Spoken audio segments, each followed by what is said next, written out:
Ao chegar ao final dos créditos de um filme, geralmente muito depois de a maioria das pessoas já ter deixado o cinema, começamos a ver nomes de pessoas que, embora não tenham escrito o roteiro, interpretado os personagens ou operado as câmeras, foram essenciais para o sucesso daquele filme. Muitos desses nomes talvez nem tenham participado das filmagens em si, mas sim de aspectos como alojamento, alimentação e transporte da equipe envolvida na produção. Por mais difícil que seja acertar a história e os cenários, um outro desafio que cresce conforme o orçamento aumenta é a logística. Embora boa parte da cena seja gravada em estúdio, com cenários construídos, o uso do chroma key e outras técnicas para simular locações, a maioria dos filmes ainda precisa filmar em locações reais espalhadas ao redor do mundo. Filmar em locações é um processo extremamente complexo, que pode levar meses ou até anos, e que geralmente começa com uma única pessoa, o olheiro.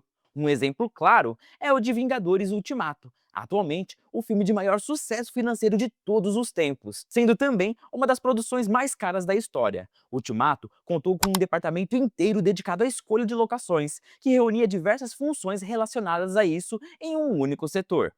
Em filmes menores, no entanto, os olheiros costumam trabalhar de maneira mais independente, como freelancers contratados temporariamente para cada produção. Sua principal função é transformar os desejos do roteirista ou do diretor em realidade.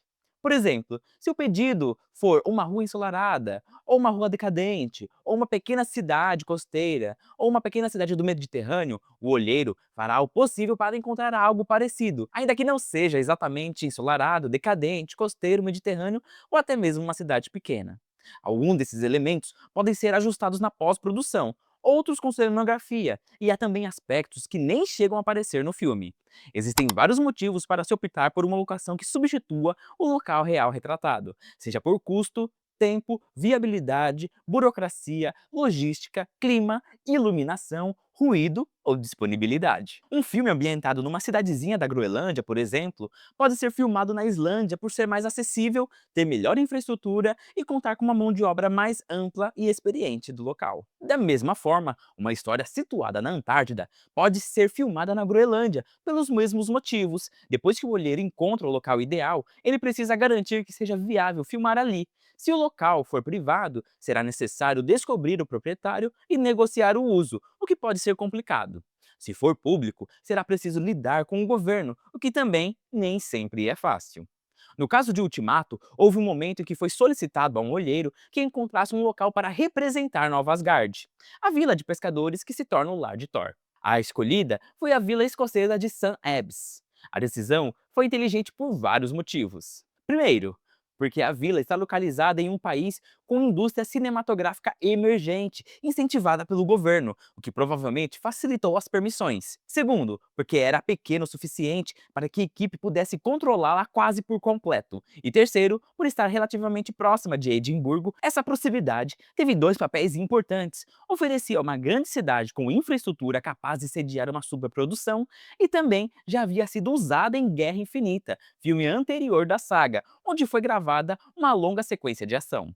Ultimato e Guerra Infinita foram filmados em sequência, em alguns momentos até simultaneamente, o que permitiu que a produção se deslocasse facilmente de Edimburgo para St. Ebbs por alguns dias, em vez de ter que mover toda a operação para outro país apenas para gravar a cena de Nova Asgard. Normalmente, o olheiro apresenta ao diretor várias opções de locações. No caso de Nova Asgard, é quase certo que havia outras opções antes de decidirem por St. Ebbs. Uma vez escolhido o local, o trabalho passa para o gerente de locação. Às vezes, olheiro e gerente são a mesma pessoa, mas suas funções são distintas. Gerente de locação cuida de todas as questões legais e logísticas para que as filmagens possam acontecer. Uma parte essencial disso é conseguir as licenças de filmagem junto ao governo local. Em lugares com alta demanda por produções, como Nova York, existem órgãos públicos que não só promovem, como também organizam as filmagens. No caso de Nova York, essa função é da Secretaria de Cinema, Teatro e Radiodifusão do prefeito, que gerencia o processo de autorização.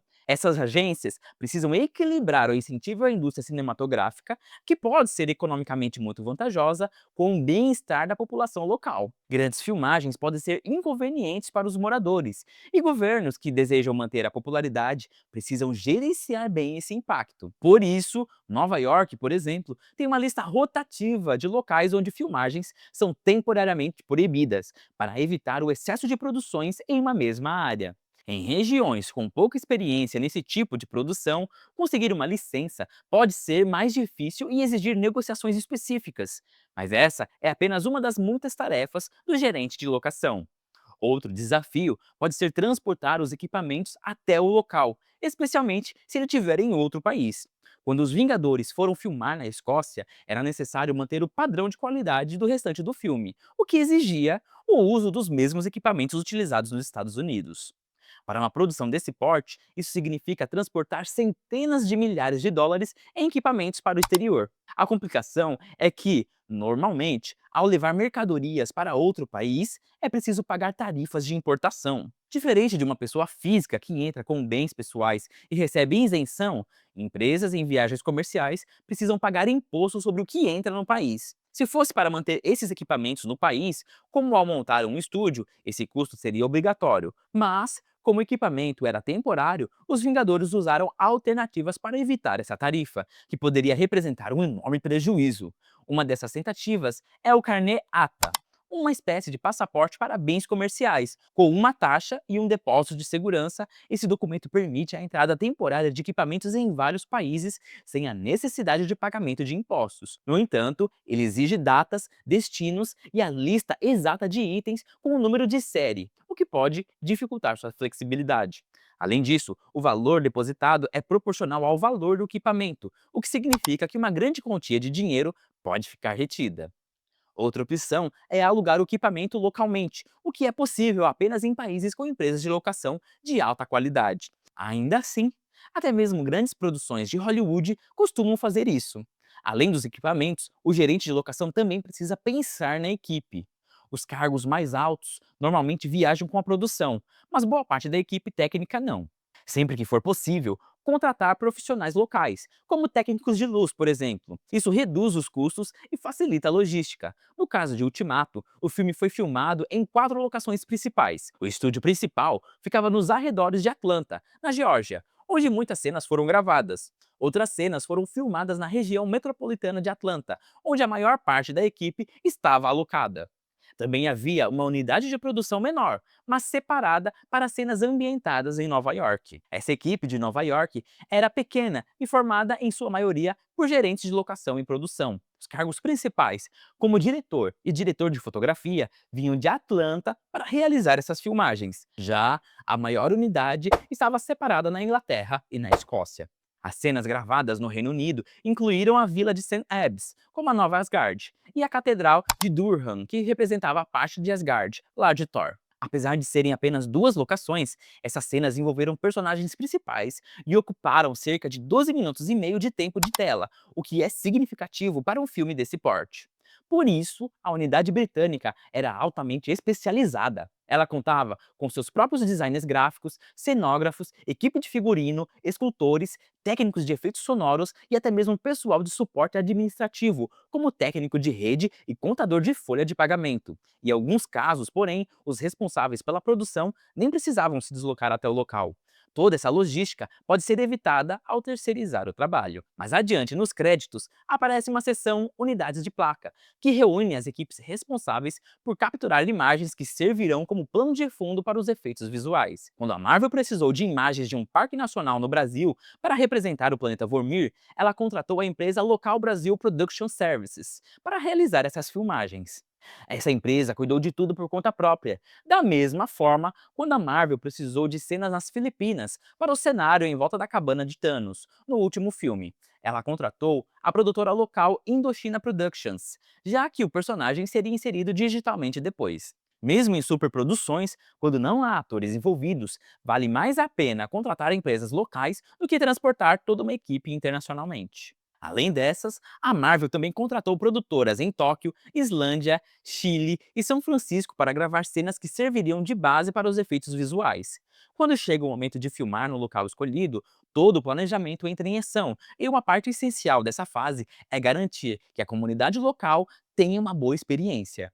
Isso é fundamental tanto para os moradores quanto para o governo da região, que quer incentivar a produção, mas sem perder o apoio da população. Em San Aires, por exemplo, a chegada da produção resultou no fechamento quase total da vila por 2 dias, com acesso restrito a moradores e a equipe de filmagem. Para conquistar a comunidade local, a Marvel tomou várias atitudes inteligentes. Usou moradores como figurantes, contratou um café local para fornecer as refeições em vez de uma empresa externa, e as estrelas do filme foram atenciosas com os moradores. A Marvel também fez uma doação para a equipe de botes salva-vidas da cidade. Foi uma vitória para ambos os lados. A Marvel conseguiu boas locações e publicidade positiva, enquanto a vila teve uma experiência única e um impulso na economia local. Esse benefício, aliás, se estendeu além das filmagens, já que Sam Ebbs passou a atrair muitos turistas após o lançamento do filme. Independentemente de onde o filme seja rodado, uma das principais funções do gerente de locação é garantir que a produção seja o mais discreta e eficiente possível. Às vezes, seu trabalho envolve desde cuidar do estacionamento até resolver conflitos locais. Os cronogramas de filmagem são apertados e os governos, ao perceberem que a comunidade está incomodada, costumam responder rapidamente para evitar desgastes com os eleitores. Porém, quando tudo dá certo, uma superprodução pode gerar empregos, movimentar a economia e até transformar uma cidade ou região. Por isso, o esforço de tantas cidades e países em atrair essas filmagens costuma ser muito bem justificado. E aí, o que vocês acharam? Comente aqui se você já presenciou uma dessas locações de produção.